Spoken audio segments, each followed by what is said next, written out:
Yeah, I was a father of a young son who is trying to learn multiplications. Um,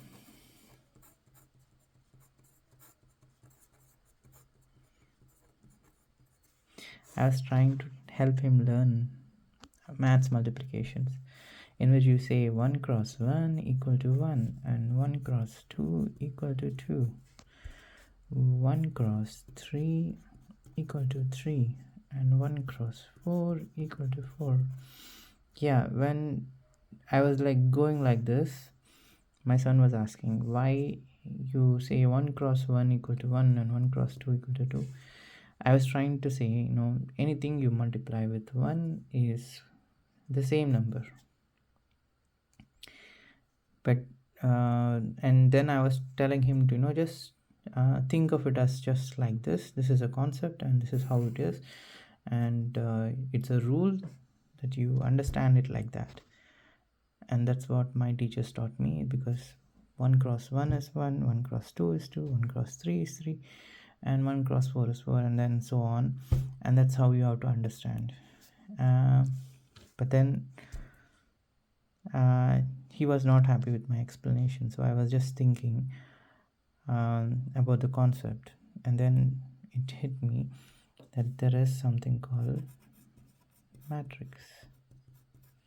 And in matrices you have the concept called rows and columns. So how do you represent a matrix?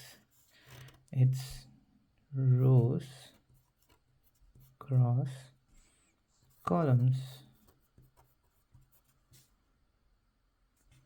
So say, how do I represent this cell? It's a 1 cross 1, 1 row, 1 column. And how many objects do I can fit it in this? It's just one object. And then think of this, you have another box with 1 cross 2, means 1 row, 2 columns. How many objects can you fit in? It's 1, 2, equal to 2. And similarly, say I have 1 cross 3, how many objects can I put in that box with 1 row, 3 columns? It's 1, 2, 3, 3 columns. And it is the same logic for all the cases. So if you have say, I will say 2 cross 2, and then we say 4, that's like 2 rows, 2 columns, and then how many objects can you put in? It's 4. So but when you are explaining it, you say 2 cross 1 equal to 2, and then you just add it, and this is how it is, 2 into 1 equal to 2. But if you look at it in a matrix way, it says 2 rows and 1 column. So this is 1 column. So how many objects can I put into this? Is 1 and 2. So that's value is 2. And similarly, when you say 2 cross 2, so there's 1, 2 rows and 2 columns. That is 1, 2, 1, 2. So how many objects can I put in? 1, 2, 3, 4. That's the 4 objects. And similarly, if you can say 3 cross 3, so what does it represent? 3 rows, 1, 2, and 3. 3 rows and 3 columns, 1, 2, 1, 2, 3. So 1, 2, 3.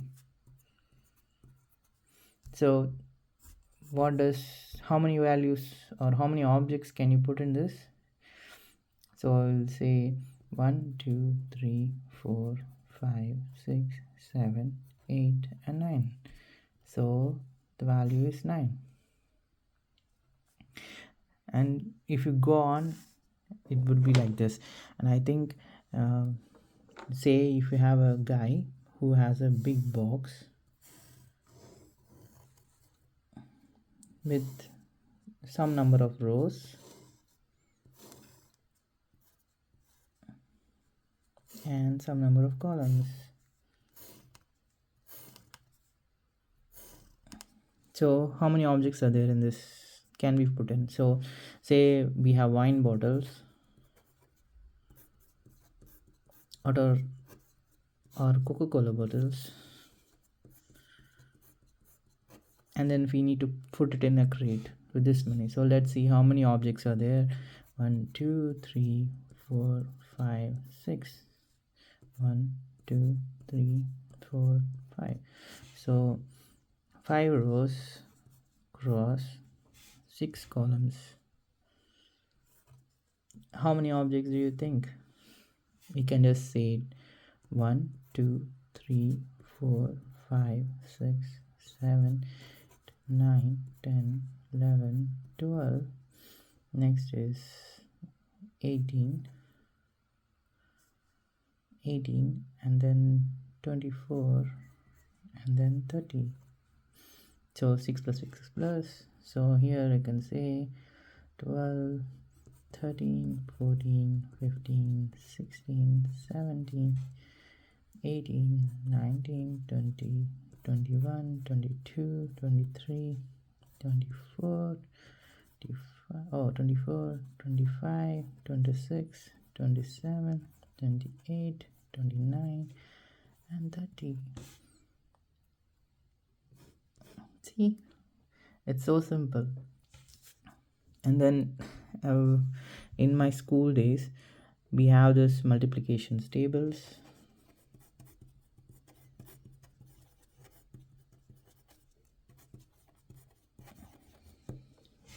For like lot of numbers, and then you have to like memorize them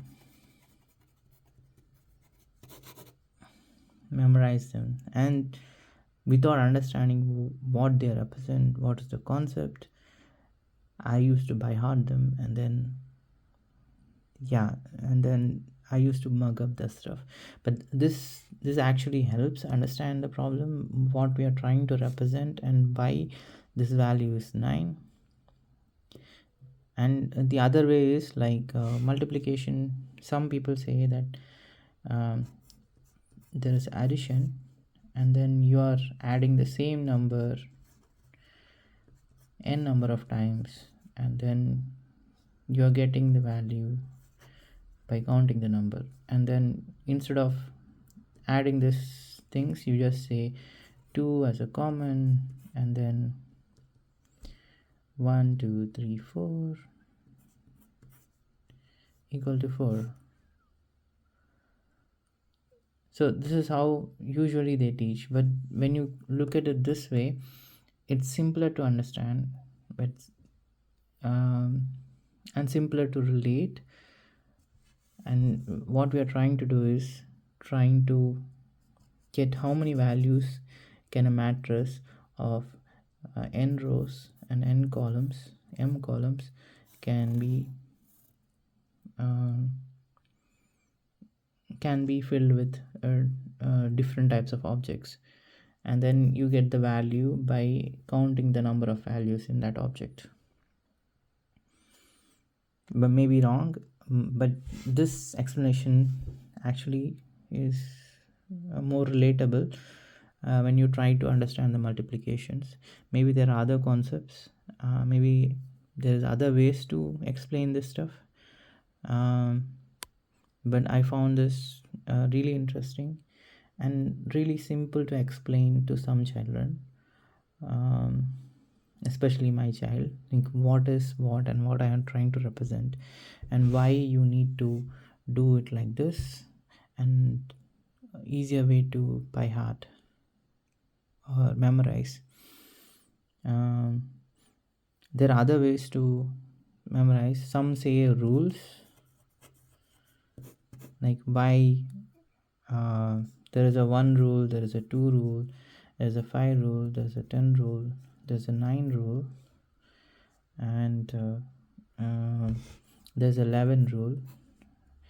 And then they teach the students to like not to memorize them, and then they can use these rules to like do the calculations. uh, if you want, I can also go through them and then explain to you guys if you want. But this is something that I found interesting and wanted to share. Yeah, hope this helps.